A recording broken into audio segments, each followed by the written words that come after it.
వేరే జంతువుల్లో లేనటువంటి గుణం ఒక్క గోవులోనే ఉన్నటువంటి ఒక గొప్ప గుణం ఏంటంటే, గోవు తన యజమానికి ఉన్నటువంటి అస్వస్థత అంటే జబ్బును గుర్తించి దీనికి అస్వస్థతకి ఏ ఆకు తింటే తగ్గుతుంది అన్నటువంటి ఆలోచనతో అడవికెళ్ళి ఆ ఆకును తిని అది పాల రూపంలో ఇస్తే ఆ యజమానికి ఆ కుటుంబానికి ఆ జబ్బు తగ్గుతుంది. అంత గొప్ప సృష్టిలో గొప్ప ప్రాణి, గొప్ప జంతువు గోవుకు మించినటువంటి ప్రపంచ ప్రాణికోట్లలో జంతువు లేదు. ఇది మన వైష్ణవ సంప్రదాయాల్లో గోవుకు ఇచ్చేటువంటి ప్రాధాన్యత అంతా ఇంత కాదు.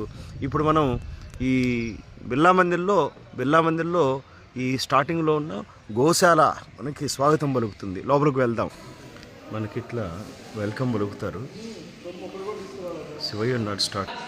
బిర్లా మందిరం టెంపుల్లో ఇట్లా చాలా శివలింగాలు ఉంటాయి. స్వామివారు శ్రీకృష్ణుడు లోపల రూపంలో ఉంటారు. సో ఇక్కడంతా చుట్టుపక్కల ఇలా లింగం ఉంటుంది. ఎంట్రన్స్లో పెద్ద మూర్తి మనకి స్వాగతం పలుకుతారు.